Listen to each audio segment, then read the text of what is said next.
Good afternoon. It's 4 o'clock, and I will call the May 4th, 2020 Salina City Commission meeting to order. With that, I would ask for staff's confirmation that the Kansas Open Meeting Act required notice has been properly provided. Yes. Thank you. With that, we'll move into the roll call. Mayor Hoppick. Here. Commissioner Davis. Here. Commissioner Franz. Here. Commissioner Hodges. Here. Commissioner Ryan. Here. Okay, with that, I'd ask those that are able to stand for the Pledge of Allegiance and a moment of silence. I pledge allegiance to the flag of the United States of America and to the republic for which it stands, one nation under God, indivisible, with liberty and justice for all. Thank you.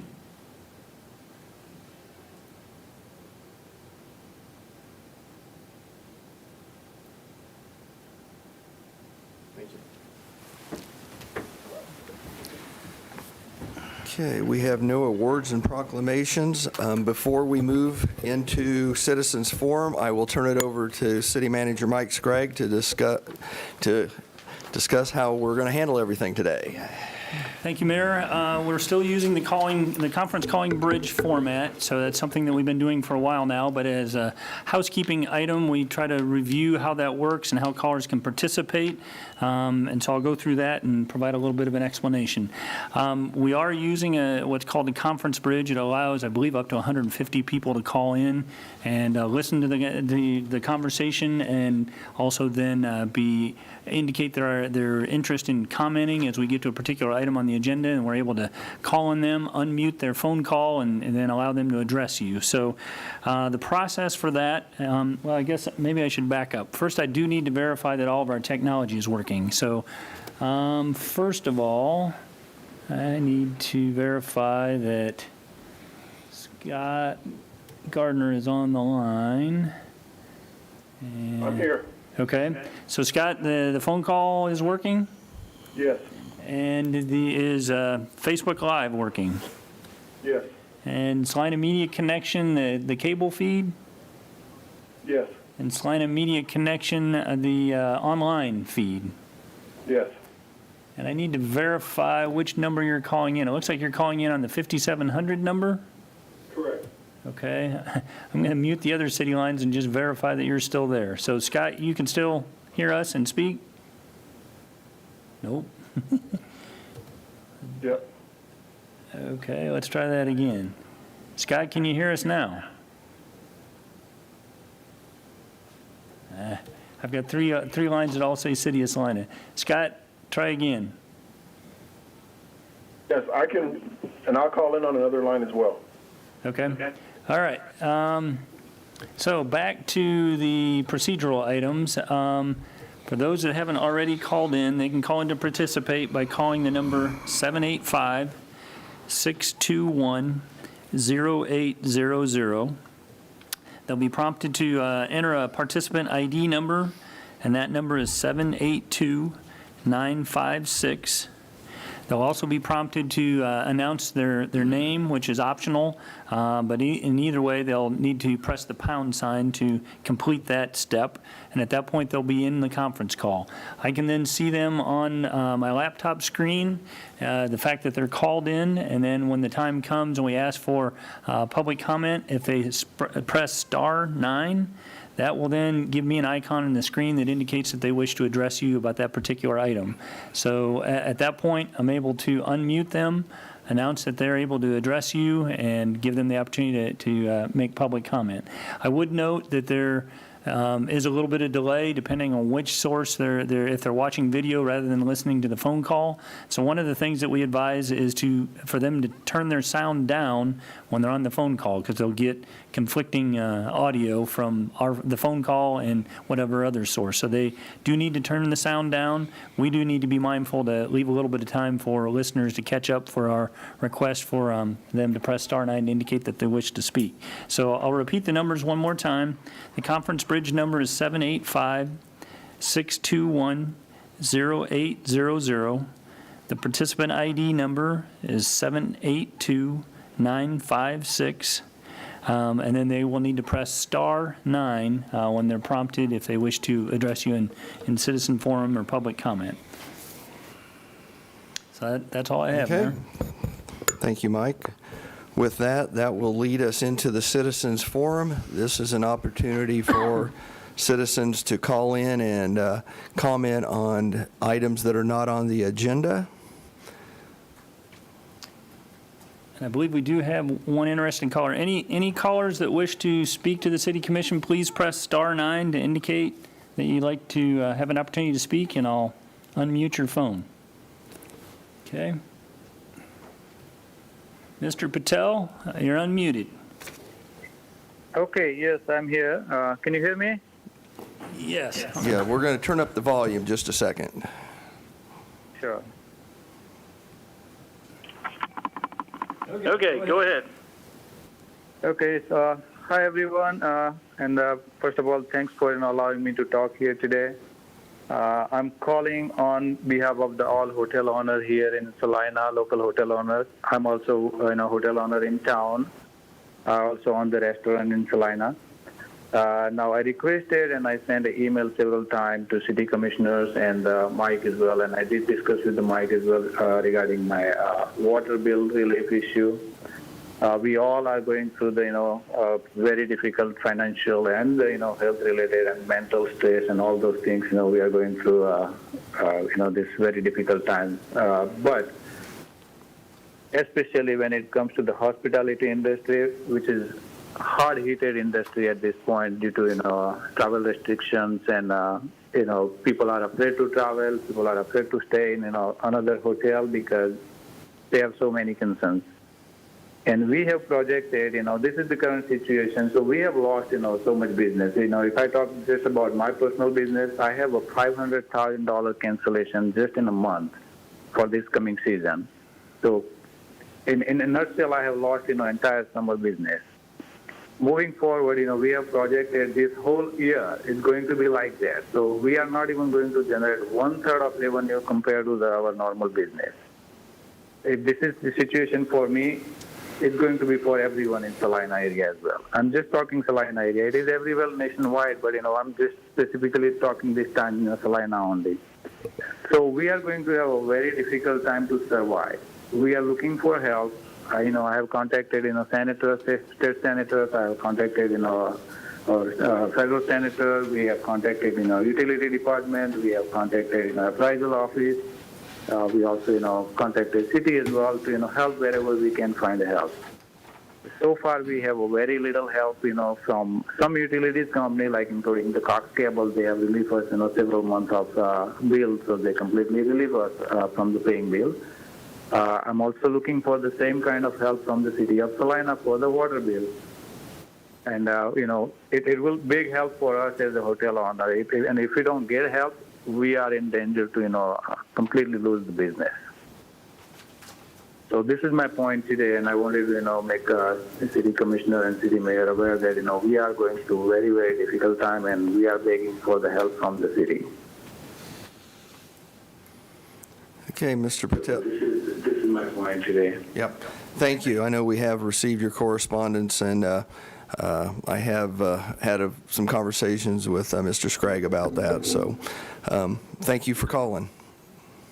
All right. Thank you so much. Thank you for taking my concern, and I wish and I appreciate taking any favorable action for the hotel owners. Well, and good luck, and we hope things get better.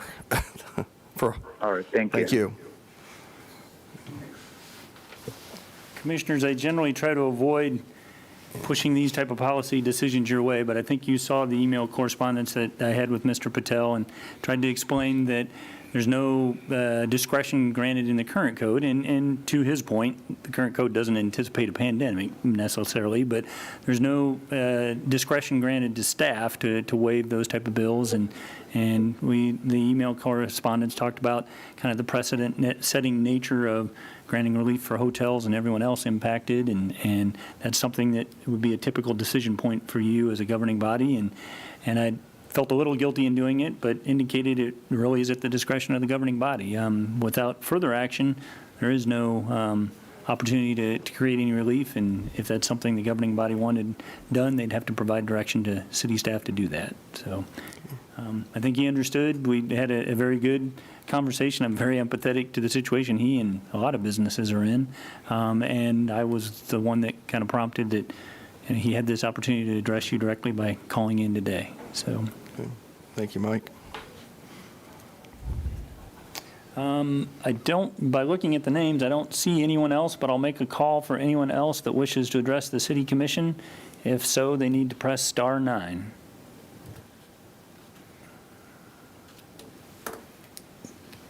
Okay, I think that's it. Okay. We have no public hearings or items scheduled for a certain time, so that will move us into the consent agenda. Item 6.1, approve the minutes of April 22nd, 2020, and item 6.2, approve the minutes of April 27th, 2020. Do we have any items the commission would like removed? No, but I would like to note, ahead. as I told Mayor Hoppick and Ms. Wicks, that there was an error in the April 22nd minutes, and I have let her know that error, and so I think that will be corrected in the final minutes, and I would just like to move that we approve the consent agenda as presented. Second. Mayor Hoppick here, I forget we're supposed to say our names. Oh, It always takes us a sorry. while to get Sorry. used to that. We have a motion and a second to approve the consent agenda, items 6.1 and 6.2. All those in favor? Aye. Opposed? That passes 5-0. With that, we will move into administration, 7.1. Item 7.1, authorize the city manager to sign a request from the Kansas Department of Transportation, KDOT, to exchange 2020 federal funds. Mr. Stack is moving into position. Didn't think I'd get to sit in this spot very often. So this is nice. Thank you. This is a project, not really a project, some funding we've talked about for the last few weeks with the pandemic and the reduced funding, possibly of sales tax and just the funding levels of the city. This is a nice bonus from KDOT this year that we were able to get a little more money from the Federal Fund Exchange Program. This is an annual program where they give each cities and counties around the state some of the federal dollars that they receive. You're able to use, sometimes in the past we've used those for a federal project where there's a lot more federal oversight and they funnel the funds through KDOT. Federal projects have lots of different strings attached and they're just a lot more, lots of different requirements, I guess, environmental and NEPA requirements, as well as different just levels of scrutinizing by the state and the federal government. So what they've allowed cities and counties to do is to use their funds for more simple projects, which is kind of nice for us because it is a 10% reduction in the amount that you get, but we believe that is much more made up for with the different kind of projects that we're able to do much quicker, as well as just the variety of different projects. So we're able, for this year especially, it really comes in handy because we're able to, just for a pavement sealing project, fairly simple project, but it's just direct dollars that we are able to seal our streets, which from my chair, it's the most basic thing we can do is to seal the streets. That just helps our pothole problems. We've, with winters, and if you can't seal them or overlay them or fix them with a lot of money, you can at least seal them with the crack seal stuff, and it doesn't look the best, but it is very effective. It's very rubbery. It shrinks and expands with the different seasons we have. So we felt like that was one of the main projects we had to fund this year. The other one is a storm sewer project that we've been working on for quite a while. That is a problem for around the new hotel and the downtown corridor. It's been basically a 100-year-old pipe that we're replacing with the Mulberry Storm Sewer project. So we're excited to be able to get to still do that. That is eligible under this program. And lastly is the dreaded manholes that we create when we do a lot of street work. It's nice to get the streets done, but the manholes are kind of an afterthought from a certain extent. We're trying to keep those on our forefront a little more, and then this program allows quite a few to be fixed this year with this $175,000. So that's what our proposal this year, to use these federal exchange funds for these 3 projects. They are on a reimbursement basis, so they also have to be projects you can get done fairly quickly. And our annual maintenance program fits this program well because, we bid most of these projects in the spring, we have them done in the fall, and then we get reimbursed for them in September, right before right when it's due. Basically, we get a nice check from the state, and Debbie really appreciates it. So the city does. Thank you. So that's my main presentation on this. So I would be here for questions. Okay, questions for Mr. Stack? My only question, I think, is more directed, Commissioner Hodges here. My only question is probably directed toward Mr. Scragg.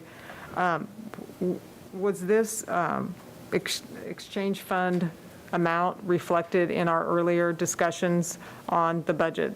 Yes. Basically, the $350,000 windfall.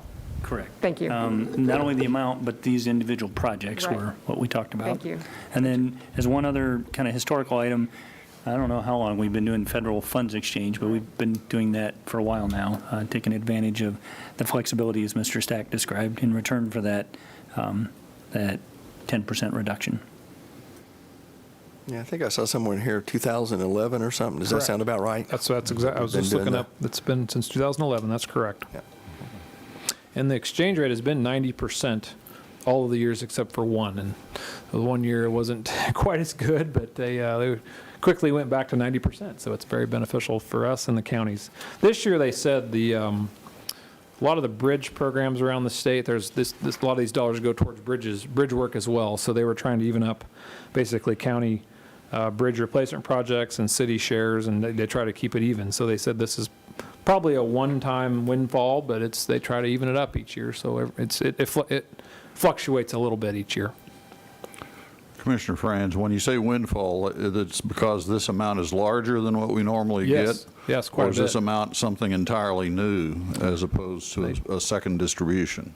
No, I mean, it's just one larger Okay. amount. It's, as you can see, kind of our historical. Last year, we got 543,000 that we exchanged at 90%, and then the year before that was 564, and kind of it's been around that amount since 2011. The lowest year was looks like in the 450 range, and the highest has been around the 560 range. So it's been around that amount every year. But they also have to funnel those dollars and get them spent. So if there is a year where somebody doesn't do a bridge, or the bridge takes longer and they got to wait till the next year, well, then there's some money extra, and so they try to redistribute those dollars. Okay, any other questions? Do we have any callers on the line? If there are any callers that wish to speak, please press star 9 now. Be mindful of being patient for that delay. I was in one of our meetings. I left here. I thought I kind of killed some time and went in the other room, and I could hear myself speaking as I walked in the other room. So the delay is a little noticeable. I don't see anyone that wishes to speak. Okay, with that, I will bring it back to the commission. Mayor Hoppick, I move that we authorize the city manager to sign a request from the Kansas Department of Transportation to exchange 2020 federal funds. Commissioner Ryan, second. Mayor Hoppick, we have a motion and a second to authorize the city manager to sign a request from the Kansas Department of Transportation to exchange the 2020 federal funds. All those in favor? Aye. Opposed? That passes 5-0.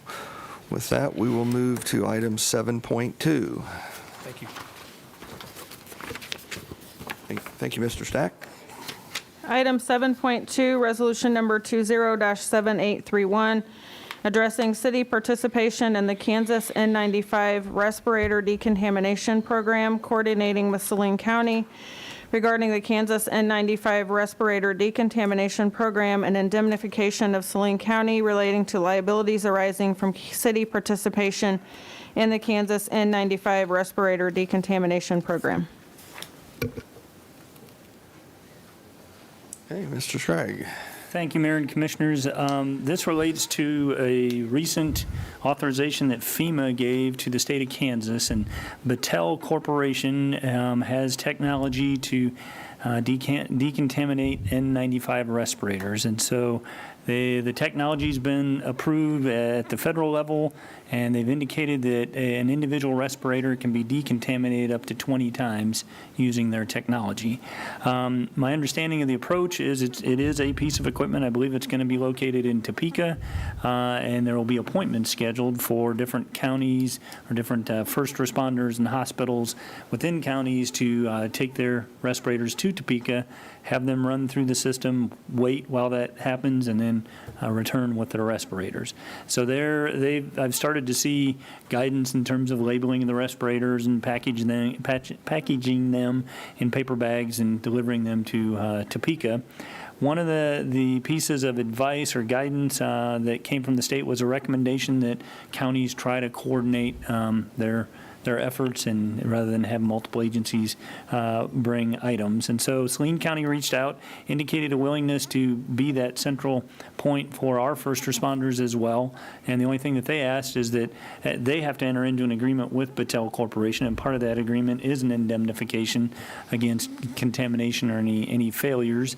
And so they asked that the city indemnify the county in a similar fashion. So the resolution that you have is electing to coordinate with the county and indemnifying them in that regard. I think our intention in speaking with the fire chief and the chief of police, we do have masks. FEMA is providing them, and so we're making use of the supply that we have.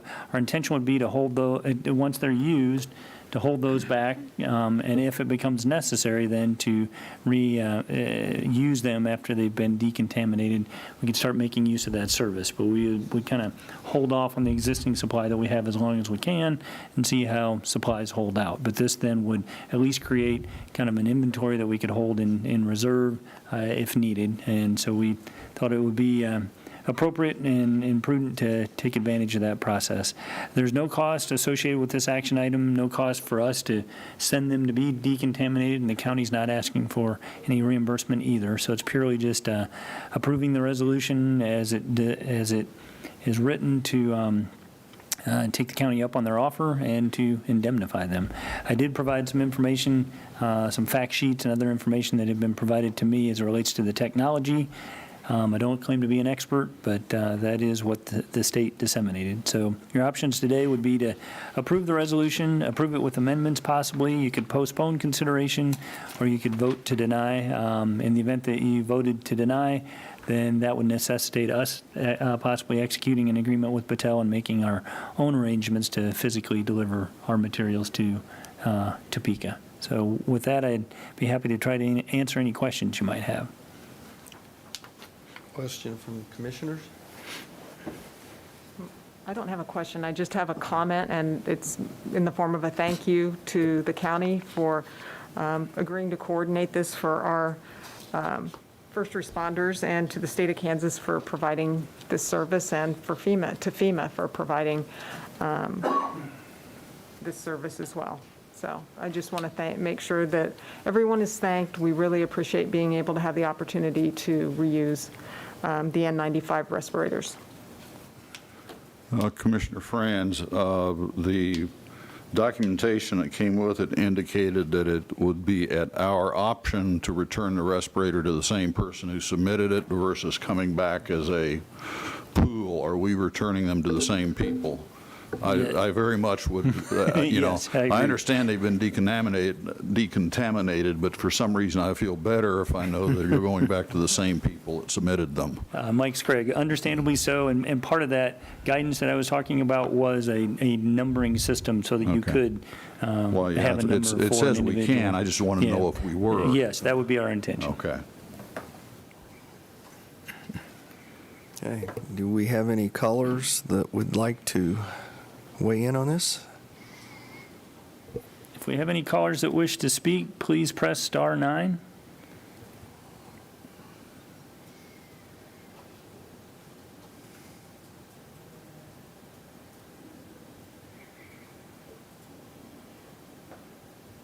I don't see any. With that, I will bring it back to the commission for action. Mr. Mayor, Commissioner Ryan here. I move that we approve resolution number 207830 One, addressing the city's participation in the Kansas N95 respirator decontamination program, coordinating with Salina County, their decontamination program, and indemnification of Salina County relating to the liabilities.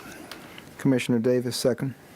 Mayor Hoppick here. We have a motion and a second to approve resolution number 20-7831. All those in favor? Aye. Opposed? That passes 5-0. We have no development business. That leads us into other business. Do we have any commissioners that would like to bring something before the group? I have a few Okay. things that I don't know that we would necessarily discuss today, but perhaps are items for future agendas. I was very glad to see that we're down to only having about 25% of our employees who have not been able to get into the shared work program.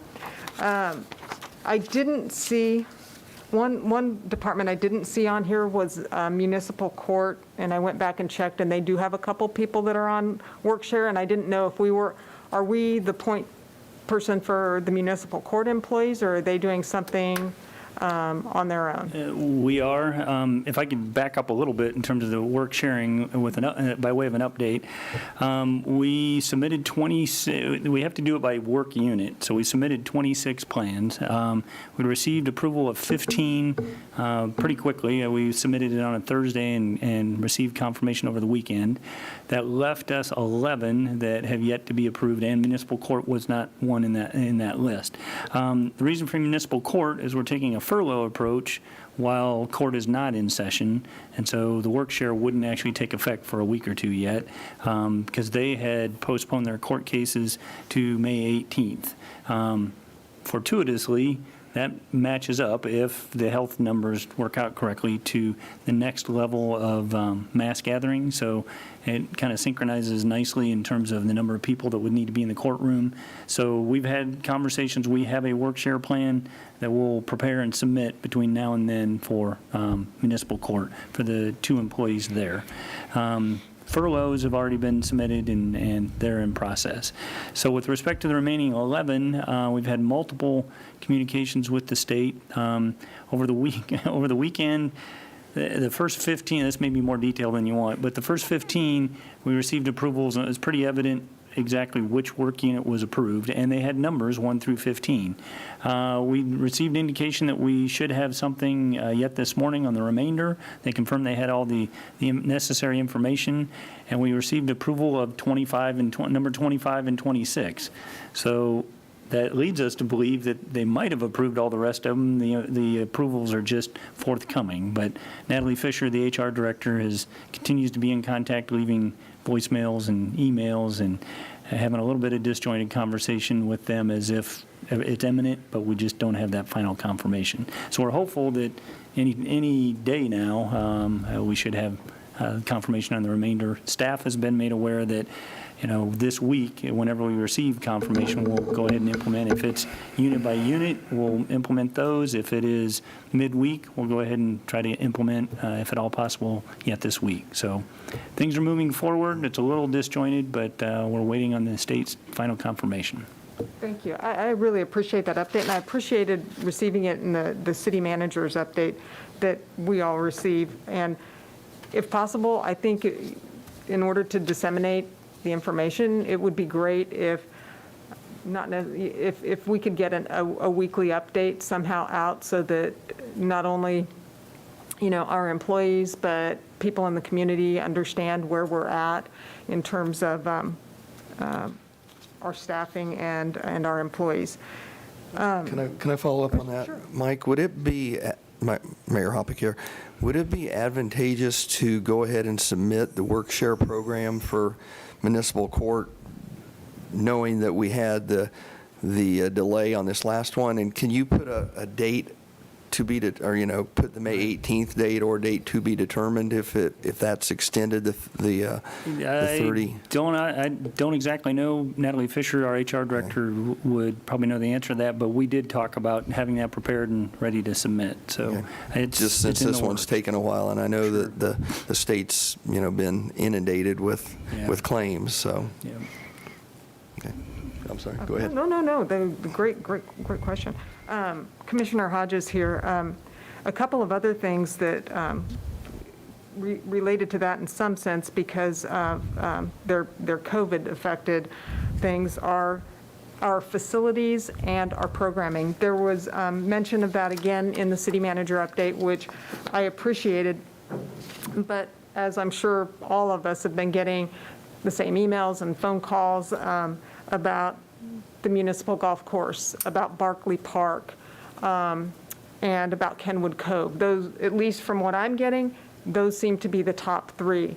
The city manager update indicated that at this point, we're not hiring any seasonal employees, so when will a decision be forthcoming on some of those things? Right.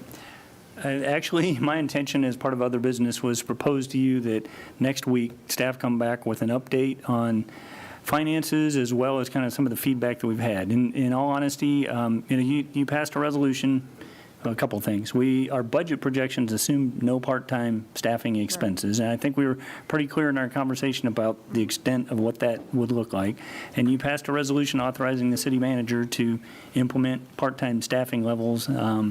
And so I've yet to proceed for a couple of reasons. Number one, trying to see how the health aspects of all this shake out, and also waiting to see what the reopening plan from the governor looked like. I think I shared with some of you, I didn't want to proceed with anything in terms of a determination and then have the governor make an announcement and have people presume, well, the governor trumps the city manager, right? That wipes out whatever the city manager might have just announced. So we've been working on a press release as it relates to the work sharing aspects and the impacts on our staffing. If you walk through the building, we've got signage that indicates a Monday through Thursday schedule for offices, and so we're working on a press release that kind of walks through hopefully not in too much detail, but the process that we went through as a group to work through our budget and the impacts that has on our staffing and why we're going to a Monday through Thursday office schedule.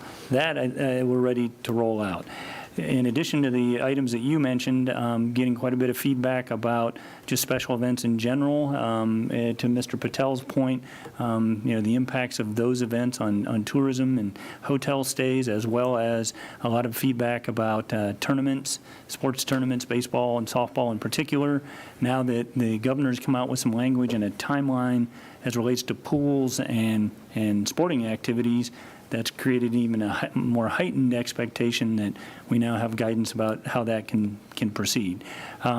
So I'm still trying to track down through the league and otherwise if the expectation is that, yeah, the pool can be open, but it's still subject to a mass gathering limit of 10, 30, or 90 and social distancing, and whether that's the case for sporting events as well. I hope to have the answer by the time we come back next week. But my suggestion was going to be recognizing that you are getting those calls. I'm getting those calls too, and it's a balancing of different concerns. I'd like to kind of try to lead you through some of that conversation next week, get additional confirmation from you before I proceed much further. We have had some conversations with golf course staff. They've done quite a bit of work trying to be creative in terms of their scheduling, their cost estimating, and their revenue estimating. I tasked them with another level of detail and follow up on questions in that regard. In all honesty, I told them and the finance staff, this may be an exercise to see which scenario loses less money as it relates to the golf course. But if that's the case, that's a decision point that we might need to address. As it relates to special events and sporting tournaments, that type of thing, I think it possibly is a conversation about, while it may not make it to the city's bottom line, dollar for dollar, we'll do our best to try to estimate cost on the city side, but trying to quantify for you what additional expense investment might be necessary to then facilitate, an event. KKOA Lead Sled is another example. It hasn't come up a whole lot in conversation, but that's bigger than the River Festival. It's in July. The other thing that I would tell you is I think a lot of people are zeroing in on those dates as if they're fixed dates when they're actually very health-oriented, and I don't know what to expect in terms of how the governor will apply herself and the administration will apply themselves as it relates to interpretation of health information. Had some conversations that seems likely with the heightened testing we'll have an increase in positive results, just even if it's in proportion, just that additional testing will result in possibly more positives. But I don't know that that's a deciding factor in and of itself in terms of the governor or the health department for that matter. As you might have noticed, the reopening plan was very clear that is the state guidance, and local jurisdictions, county health departments can't be more lenient, but they can be more restrictive. I don't have any reason to expect that I don't have any additional information. I don't want to start a rumor that they plan to be more restrictive. But as more health information becomes available, all those timelines are going to be under continued review. So that then impacts our projections as well. Additionally, there is some, I know I've told you multiple times and you're already aware of this, but the sales tax data that is coming out is 2 months in arrears. It does exceed last year's year-to-date numbers. However, it was already included in the projections that we provided. We went back and looked at that. Sales tax, while it is up, only varies $1,800 from the projection that we provided for the basis of our conversation. There are other data points that we're starting to get, whether it's EMS or property tax or permits and fees. So we might be able to supplement, what we know a little bit more by next week. Some of those numbers are below our projection. We projected them to be down, and they appear to be lower than we have projected them. So, but that's preliminary. I would tell you that with as short staffing as we were running in the last month, and with people working from home or staying home, not everything has been deposited and recorded. We've got to get that caught up, and then we might have good numbers. So that's a long way of saying, yeah, I agree. The conversation, understandably and predictably, is starting to pick up. I think quarantine fatigue is setting in. People, that expectation that we're coming out of it, so let's get back to normal without the recognition of the financial impacts is starting to drive the conversation. And I certainly don't want to get ahead of you. The last thing I want to do is act on stale information from a conversation a while ago, implement that, and then have this pendulum swinging back and forth where we're having conversations. I'd much rather have that conversation with you as a governing body and give you an opportunity to be as informed as you can and provide some feedback.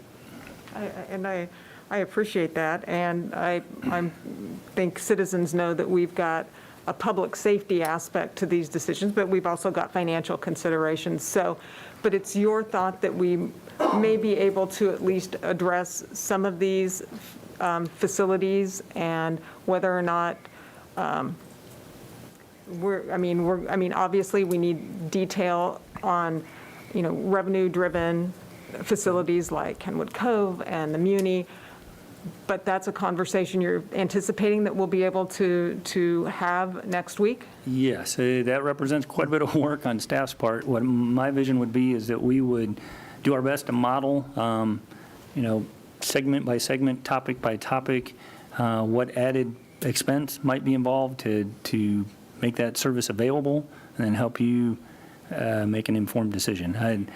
I'll tell you right now, I don't have any reason to think that I'm going to come to you with a revenue and expenditure balanced approach. It's going to be more, if we want to do this, Right. Here's likely what it would cost, and then you can make a cost-benefit decision. Commissioner Davis, but the first cog in that decision tree has got to be the health aspect. Absolutely. I don't care what constituent is, what business we're trying to help out. If all we do is, throw ourselves over the edge of the cliff a month later, we haven't really helped anybody, and we're going to be in a much worse financial state 3 months from now. And we planned, a 90-day siege. If we're not careful, it becomes a 150-day siege or 180-day siege. Commissioner Ryan here. Just as that we've been very conservative in protecting the budget and prudent, I'd like to have those options on the table to know that if I'd like to believe people are going to social distance and take the precautions, and we won't have that spike. But and if we can get to that point, I'd like to have the options before me. So we mentioned Barclay Park, and then the municipal golf course. I'm interested in seeing that scenario for baseball to come forward, at least at the club, the little league type of level. I think there's a lot of volunteer aspects to that won't require as much of our staffing if we can manage it to that. Mike Sprague, as you mentioned those, I'd be remiss if I didn't add recycling to that list as well. I'm That's sorry, and I talking forgot point. to, Commissioner Hodges, I'm sorry, I forgot to, recycling's another hot button issue. Commissioner Franz, any comments? Add one more. Commissioner Franz here, I would agree with Commissioner Davis in that the public health aspect, and also Commissioner Hodges, is the first thing we have to consider. But I think it's also very important that everybody recognize that the financial fallout from that is going to extend well beyond resolution of that public health issue. And I'm not sure we're all kind of focused on coming out of this kind of stay-at-home quarantine kind of situation, and everybody wants things to return to normal. I think we need to be aware that, we may not be able to afford to do all of that come August, September, October, when we're starting to feel the financial impacts. We did get, I think, a little bit ahead of the curve by trying to address that early on before we started seeing the impacts, and hopefully that will be helpful. I would like to see some movement towards some activity, maybe Barclay Park, for example, if you sign it appropriately, and just, I know we can't police it, but it would be an area where we could maybe establish some normalcy. I'm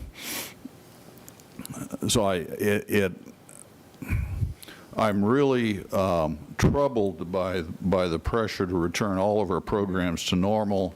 I'm troubled by saying we might hire part-time people back for some of these programs when we've got full-time people still on furlough or on work sharing, and we need those people to do programs that are pretty basic to what we do.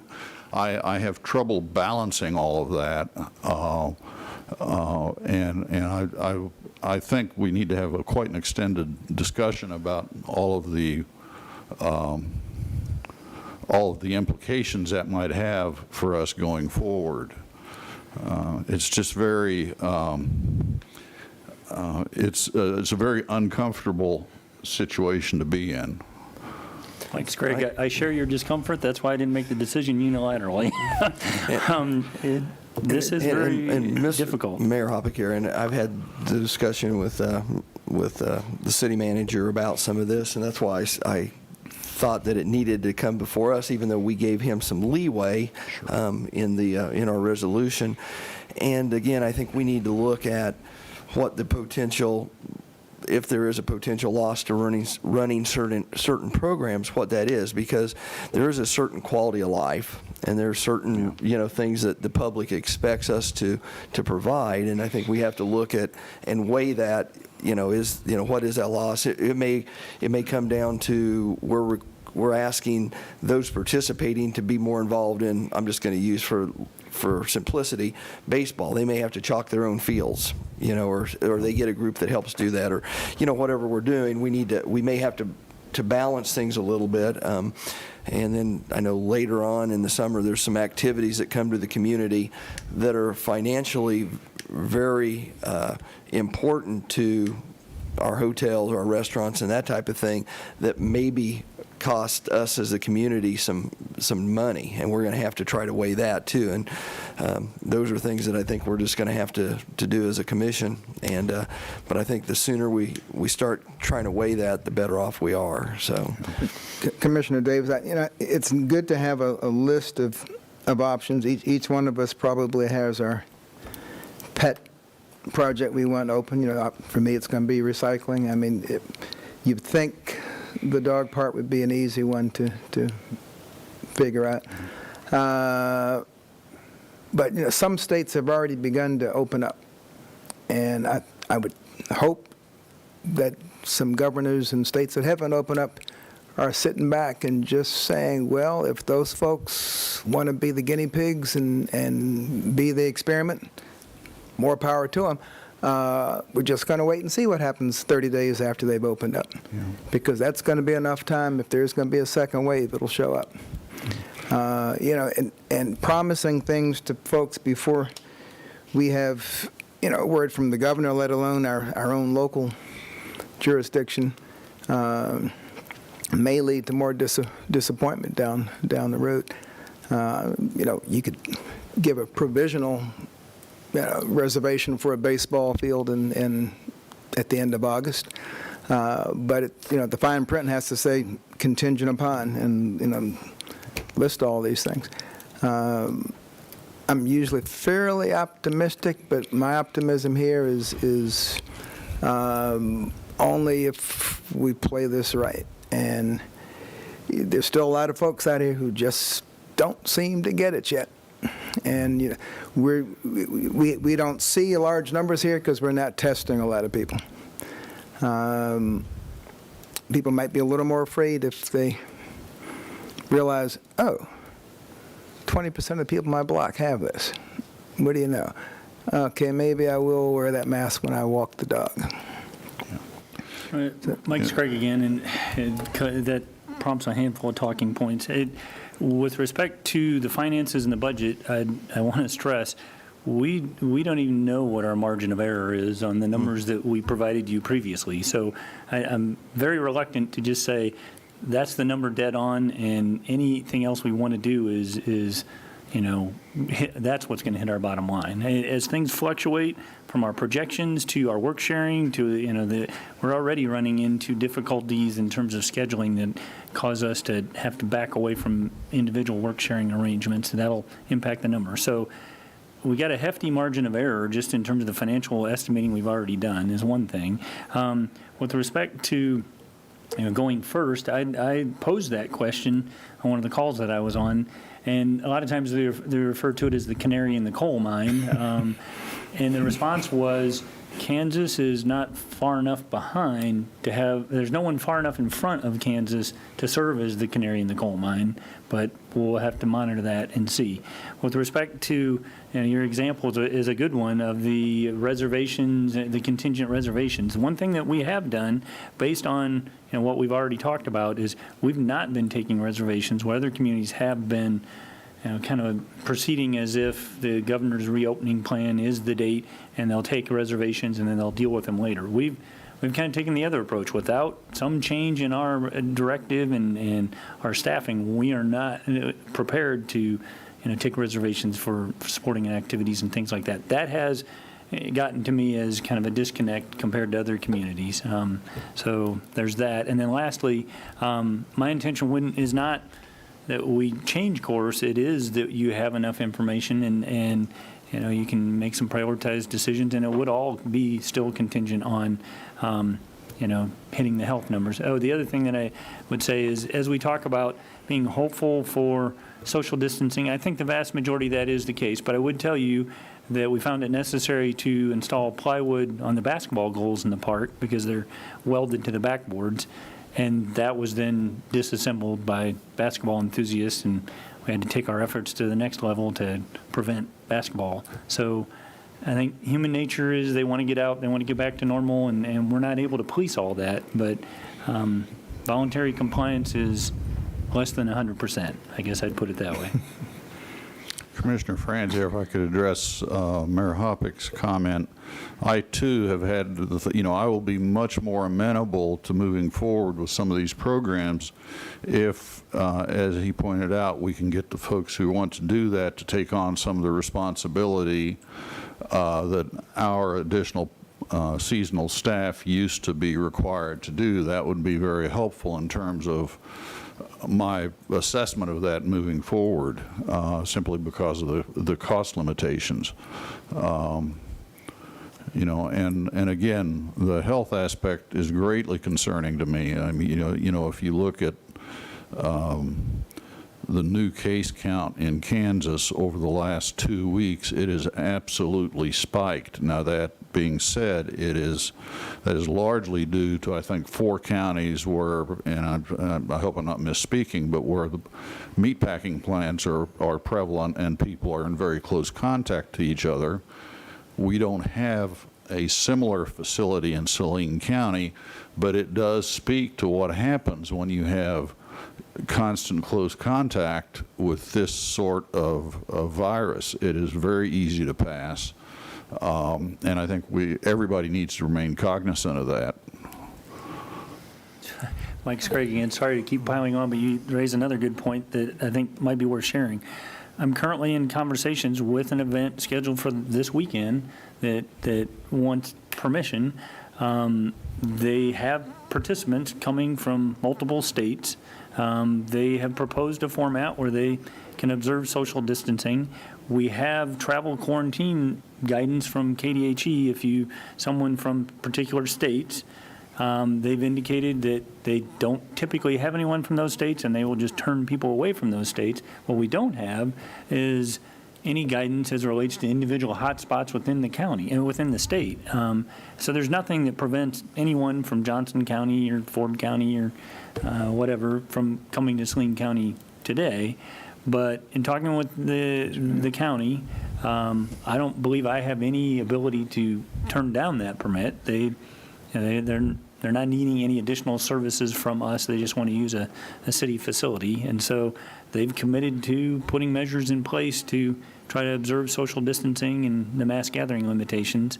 But I spent quite a bit of time trying to staff through what the KDHE guidance and regulations were, as well as the county, for all of those concern reasons that you just mentioned. Commissioner Hodges here. Something that Commissioner France said earlier also resonated with me, and I wanted to follow up on it in terms of hiring temporary workers for select programs or facilities before we've restored our full-time employees and trying to achieve that balancing act. And something that we had talked about a few weeks ago when we were looking at financial projections was going back and reviewing some of our contracts with outside agencies. And I was wondering if that could be on the agenda for next week. I know it sounds pretty meaty, but I've taken a look at a couple that I could find online, and I don't see any like force majeure provisions there, but I think it's a discussion that merits having, especially as, we're struggling to make our own hourly workers whole. Yeah, Mike Sprague, I don't disagree. The reason I chuckled is that's the thing that has kept falling off my plate as I've tried to deal with, the more immediate opening the building up and getting communication out to staff. But it is definitely on my mind that is a task that you've asked me to do and I need to get on.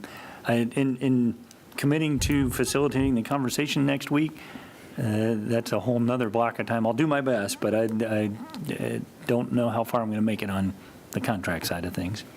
I haven't forgot about it. I'm not saying it doesn't have merit. I'm just having a hard time getting everything in right now.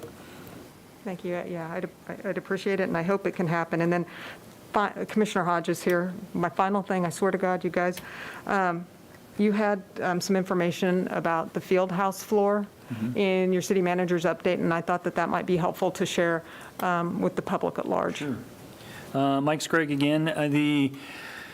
The agreed upon solution to the concrete cracking in the field house floor was installation of, they call it luxury vinyl tile, but a tile system. And they gave us warranty information, doing it at the cost of the contractor, extending the warranty.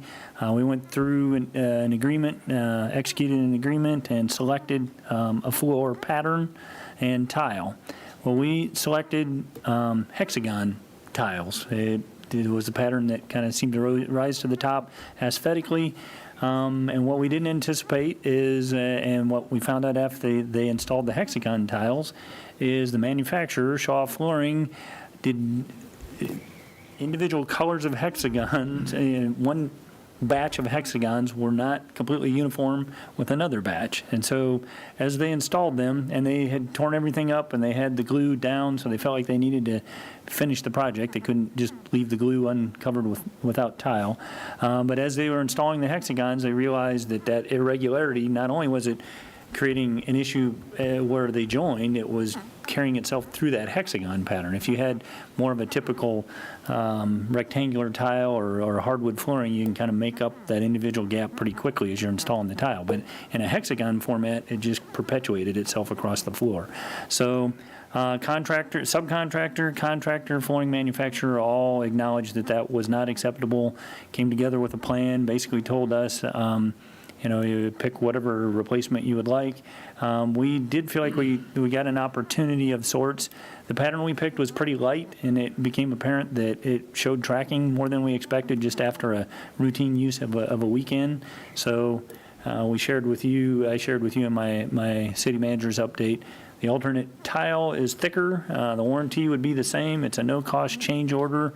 It is no longer hexagon, and it's a darker pattern that ties in with the grays and some of the colors in the building and should not show foot traffic as much. So that's all. I signed off on that change order. It's underway. The fact that the field house is not in use makes it a little bit easier to get the installation done, and so it should be starting shortly. Thank you. I appreciate it. And I don't want to, there was a lot of work, there were a lot of hard conversations about how we got there and what we're going to do to make sure it doesn't happen again. In addition to just the flooring, we've agreed to a floor prep plan, an installation plan, and a quality control plan to try and drive that point home. Okay. Commissioner Davis, just two things. Been some requests that among city services that we can get up and running when possible. Planning commission and building inspections or project inspections, like home remodels, regular construction. Because a lot of obviously the construction stuff is outdoors, it would theoretically potentially be easier to address the social distancing aspect. Right. But the construction business is one business which is still working, so it's keeping city employees working, and obviously building supplies I hope, are generating some sales tax somewhere in town. But it just, on your long list of services that citizens would like restarted, what's the official status of anything that's in front of the Planning Commission now? Well, we put off Planning Commission meetings. We've been monitoring the deadlines. The Development Services Director, Lauren Driscoll, and I have had a conversation, and our intention is to, for items that we don't anticipate generating extensive public comment, to begin conducting Planning Commission meetings like we're conducting the City Commission meetings. And so I think May 18th is the target date for the first Planning Commission meeting, and we've got an action item or two for it. With respect to, and I should say, while we were under the Safer at Home order, we were very short-staffed in the Development Services Department, but we communicated our willingness to conduct inspections with the exception of interior of occupied residences. So we made staff available for construction-related inspections, and I wasn't aware of any shortfalls there necessarily. Okay. But we, from a health standpoint, with the reopening and the work share plan, we have more staff on, available than we did under the Safer at Home order, so we should be able to pick up inspections. We won't be at full staffing, and so with respect to meetings, we're going to be coming back to you with a proposed meeting schedule that is not as frequent, to kind of allow staff the opportunity to get a packet produced and get it out and be prepared for meetings and keep up with the rest of the work given our lessened staffing levels. But we should, I don't know that it'll be next week, but I asked Lauren to prepare a resolution to kind of set those meeting dates for your consideration. All right, and just one question, just out of morbid curiosity, should the topic come up for discussion, what types of water bills, as far as dollars, are we talking about for a typical hotel? We took a look at that, and they range from about $800 to $2,000 a month is what we saw, and there are, I think, about 40 to 45 hotels. Now, some of those hotels are long occupancy format, but it really kind of varies. We did not inventory all the hotels and total that number, but they just kind of a grab sample, that's what we saw. Okay, thank you. And then I guess the conversation about meetings reminds me of one other item. We've looked at the meeting format that we're conducting. I think I shared with you the county's intention. In fact, you can see there are no chairs in the room, and their intended format is to kind of meet like we are here, but then have public meet in 107B, the side room, and 109 watch the meeting on a monitor. And then if they wish to speak to the county commission, they'd come in and sit on the bench and observe social distancing. I think have the opportunity to address them from the podium there. We talked about it as staff and talked with the legal counsel about it as well. The concern that we have, I think, and I'm assuming, but I think the county can more predictably know that they're not going to have a mass gathering issue with the attendance at their meeting. I think that's their assumption. I'm not prepared, we know on certain Mondays we can pack the house, and so our concern was that if we find ourselves in a situation where we have too many, and we tell them they can't be in the room or the building because of mass gathering limitations, we've created the presumption of their ability to address you in a public meeting format that we can't meet, and we would need to advise you to adjourn the meeting and reschedule in that scenario. So given our propensity for a number of people that might attend, we're intending to continue this format and this technology until we can see a little bit more in terms of a mass gathering number change or just additional options. I would tell you, too, we have looked at the format that other communities have used. Quite a few of them are using Zoom meetings, Facebook Live, things like that. From what I've been able to see, I sincerely believe that our approach facilitates public comment more so than some of those approaches. A lot of those approaches are turning off chatting or telling citizens they need to submit written comments in advance, which doesn't really give them the opportunity to kind of react to the conversation that's going on. So it may be a little clunky, and there certainly is a delay in the audio, no doubt, but my sense is this is while it's not required to allow the public the opportunity to comment, this is more consistent with our past approach in terms of allowing people to call in and participate as a citizen. So until we can find a format that kind of meets that bar, intending to continue the approach that we're using right now. Okay. Any other business? Mayor Hoppick, in my introductory comments, I failed to explain how we'll address executive session, so I do need an opportunity to do that at some point. Go ahead. Mike Sprague again. With respect to executive session in this conference bridge calling format, what we've done in the past and what we would do again today if we go into executive session is all the technologies will essentially be put on hold. The conference call will stay live and people can stay on the conference call. It'll just be put on hold. The conference phone will be muted so that they don't hear the deliberations that are going on in an executive session. The motion will indicate a time that will be an executive session. So when that time is up, we'll come back out and either resume public business, or we will have to make another motion to extend executive session. Similarly, the Facebook Live feed, the YouTube Live feed, and the Salina Media Connection feeds will all indicate that we are in executive session. They will be muted so that there is no audio or video from our deliberations while we're in executive session going out, and then they'll all be resumed once we come back into public session. Okay. How long do we need for executive session? I would say 45 minutes. Right. Excuse me. Mayor Hoppick, Commissioner Davis.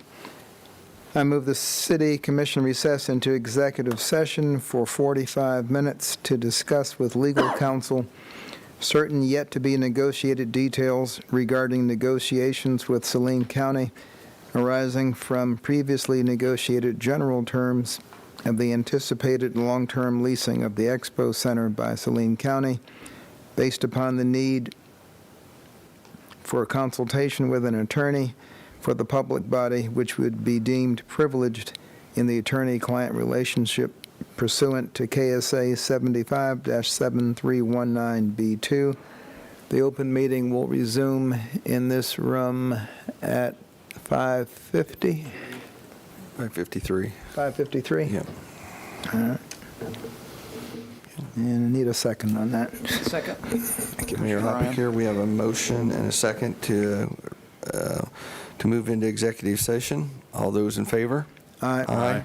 Opposed? Okay, we'll be in executive session for 45 minutes. Okay, I'm going to mute the call. The call will remain live, so callers can remain on.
Scott that he was on the line, and so I need to unmute him.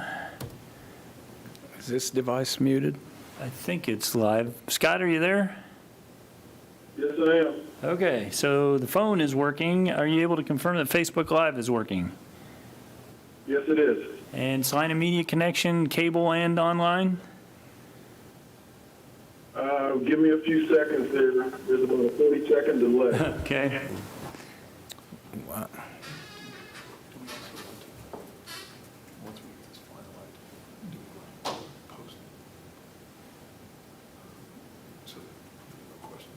Salina Media is up. Okay. Okay, we are out of executive session and back into regular session of our May 4th, 2020 Salina City Commission meeting. Do we have a motion from the commission? Mayor Hoppick, I would move that we approve the draft lease agreement between the City of Salina, Kansas and Saline County, Kansas for the Saline County Expo Center, and forward that on to our county counterparts for their review. Commissioner Davis, second. Mayor Hoppick here. We have a motion and a second to approve the lease agreement between the City of Salina and Saline County as to the Saline County Expo Center. All those in favor signify by saying aye. Aye. Opposed? That passes 5-0, and we'll direct staff to forward that on to the county. Mr. Bingston, did you have a... Mayor and Commissioners, just a quick conversation with Mr. Scragg. We will certainly make the modifications and prepare to deliver that to the Saline County folks as quickly as possible. And the thought was to go ahead and post it to the city's website as well, so that anyone interested in the document that's being transmitted to the county would have easy, quick access to it. So if that sounds like a plan. That's what we'll do. Okay, with that, I would accept a motion for adjournment. So moved. Second. We have a motion, and a second to adjourn. All those in favor? Aye. Opposed? Okay. Thank you. Commissioner. I would ask that we turn off Facebook.